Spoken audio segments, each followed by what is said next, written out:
bolsa ha tenido un repunte bastante interesante. A finales del año pasado tuvo un impacto tremendo, creo yo un mensaje bastante positivo, que fue la transacción que hubo entre Antofagasta y Buenaventura. De hecho, eso ayudó mucho a generar bastante confianza y optimismo sobre las inversiones en el país, ¿no?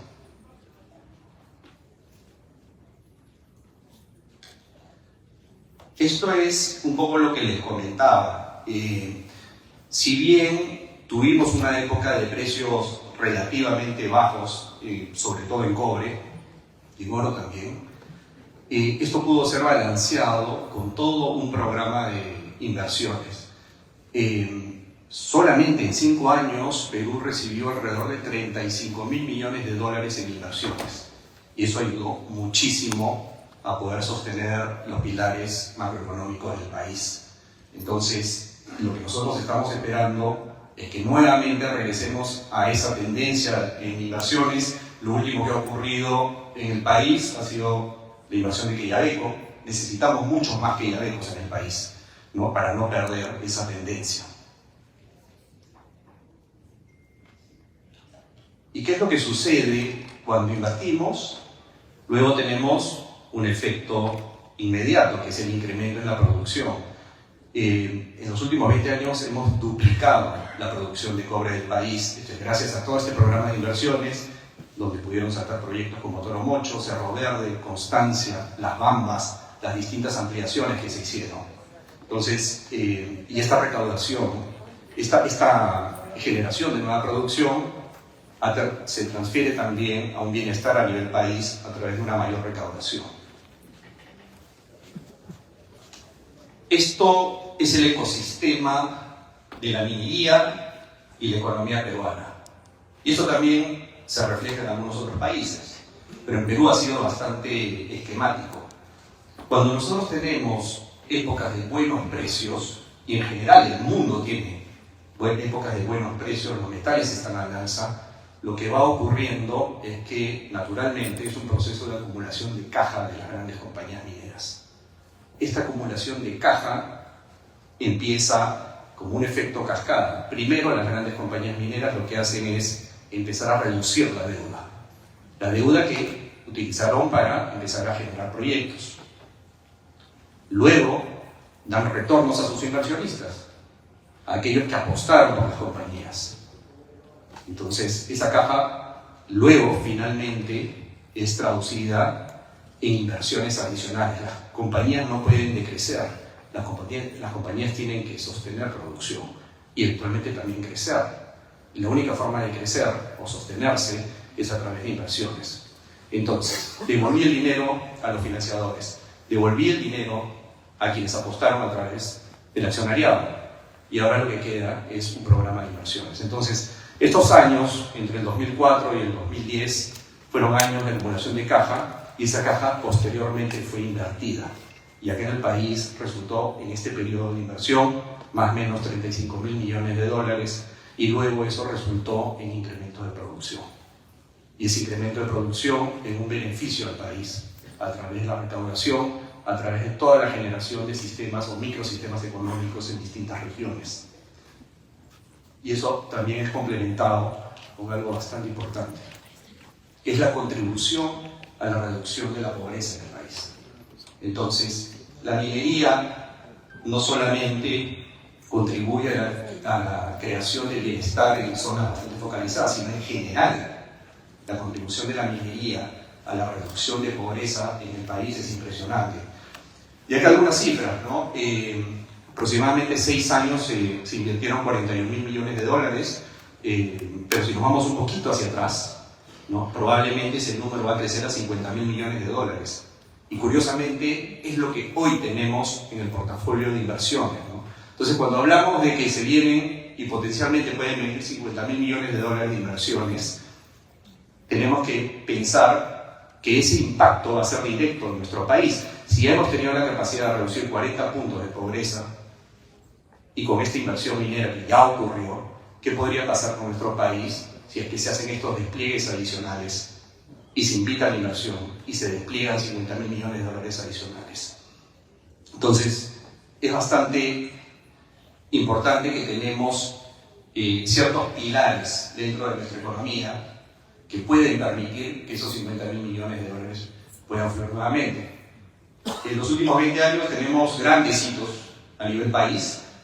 Uno de ellos fue la derrota del terrorismo. Otro de ellos fue la creación de un marco jurídico importante, el pilar, como mencionaba Daniel en su presentación, ¿no? En la medida que los países tengan sólidas bases, indistintamente de las volatilidades que puedan existir a nivel político, el país puede seguir caminando.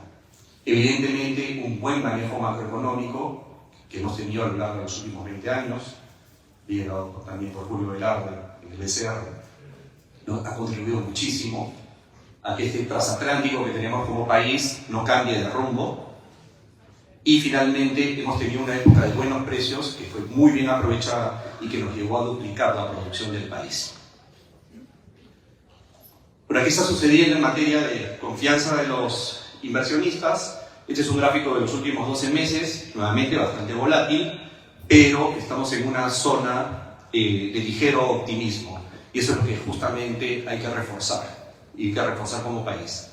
El crecimiento de la inversión privada se vio mermado el año pasado, este año estamos recuperando algo de terreno, y creo yo que teniendo buenos precios, buenos fundamentos, una posición de gobierno muy favorable de inversión a la minería, definitivamente esta confianza no puede más que subir. Y si sube la confianza, acá tenemos todo el programa de futuras inversiones y que van acompañadas no solamente de un empuje por el lado del gobierno, sino también por los precios, ¿no? Se habla bastante y se ha conversado ya en los últimos 2 años sobre lo que puede ocurrir con el precio del cobre. El cobre hacia adelante tiene una meta bastante retadora. Llegar al Acuerdo de París es probablemente una meta que ya algunos países están dudando si se va a poder alcanzar o no. Alcanzar el Acuerdo de París significa un programa de inversiones de más o menos 250.000 millones de dólares a 300.000 millones de dólares. Es decir, en los próximos 7 u 8 años tendrían que generarse a nivel mundial aproximadamente unos 50 proyectos como Quellaveco o Las Bambas. Es bastante retador lo que viene adelante. Entonces, por eso es que se evidencia este efecto de déficit hacia adelante que va a traer un impacto favorable para el precio del cobre, ¿no? Esto sin contar las potenciales disrupciones que pueden haber en el mundo, o paralizaciones de proyectos, y lo que lamentablemente terminó ocurriendo en Panamá. Entonces, hay que tener en cuenta que teníamos el portafolio de proyectos, tenemos viento a favor en los precios de los metales. Ahora, entendiendo un poco la dinámica y funcionamiento de los mercados de capitales, porque hay que entender que todos estos proyectos de exploración son originados ya sea por las grandes compañías mineras, pero en su gran mayoría por emprendimientos pequeños. Y estos emprendimientos tienen que ser soportados por alguien, por una comunidad de inversionistas. Y los inversionistas se van modulando dependiendo de la etapa en la cual esté el proyecto, ¿no? Entonces, este ecosistema de inversionistas que empieza con una exploración muy básica siempre ha sido soportado por un pool de inversionistas Friends and Family, personas naturales, personas de alto patrimonio, alguna que otra institución. Luego, en la medida que va avanzando un proyecto, entran ya algunos fondos un poco más especializados, algunas instituciones, y finalmente, cuando ya el proyecto está bastante maduro, se ve la incursión de las grandes compañías, ¿no? Hoy por hoy, este mercado de personas naturales, este mercado de personas de alto patrimonio, se ha visto mermado. Y es una realidad, y todos los exploradores que probablemente están acá en la sala se dan cuenta de la dificultad que hay y la dificultad que existe para levantar capital. ¿Y por qué? Simplemente existe más competencia dentro del mundo de las inversiones, ¿no? Ahora lo vamos a ver en un momento.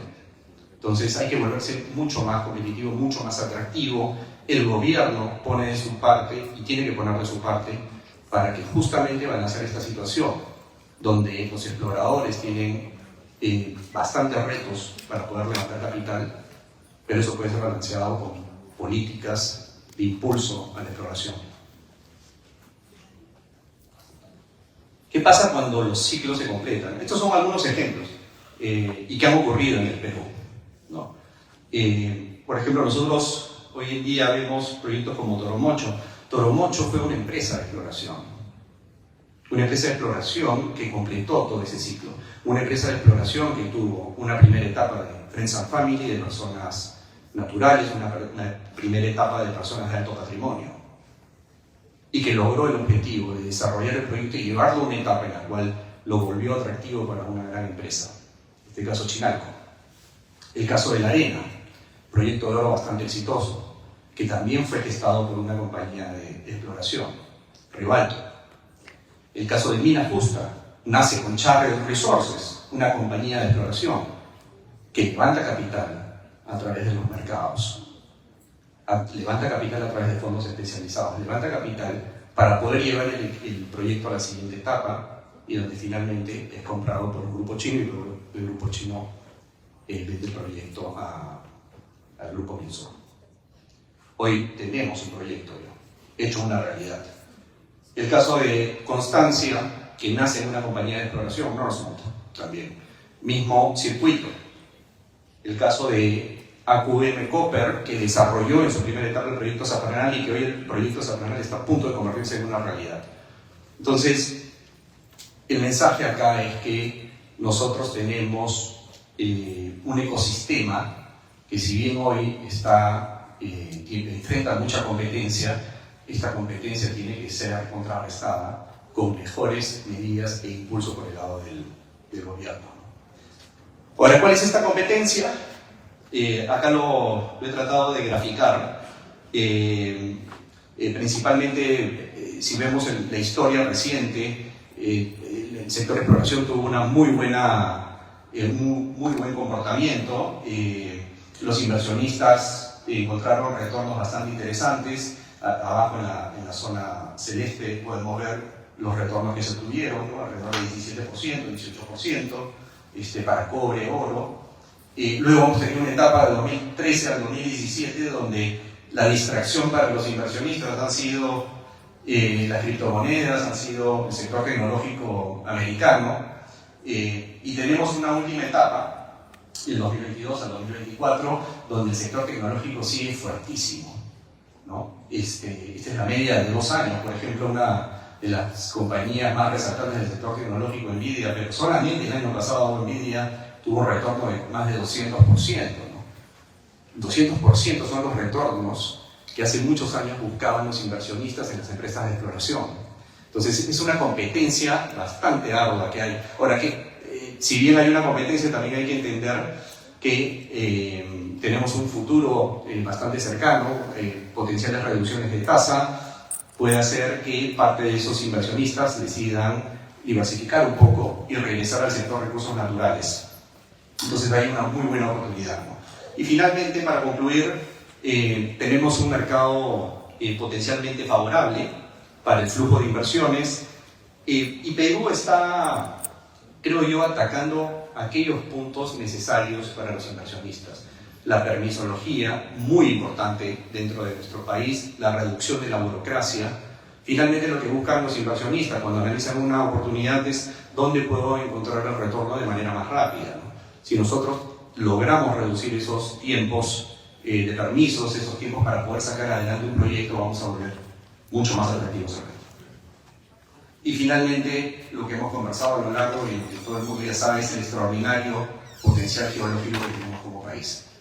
Es indudable que esos 54.000 millones de dólares pueden convertirse en una realidad siempre y cuando tengamos todo el empuje por el lado del gobierno. Así que yo invito a la gran comunidad de inversionistas que existe acá en esta sala y también a las personas del gobierno a formar estas mesas de diálogo y ver la mejor manera de sacar adelante todo este potencial que tenemos como país. Muchas gracias.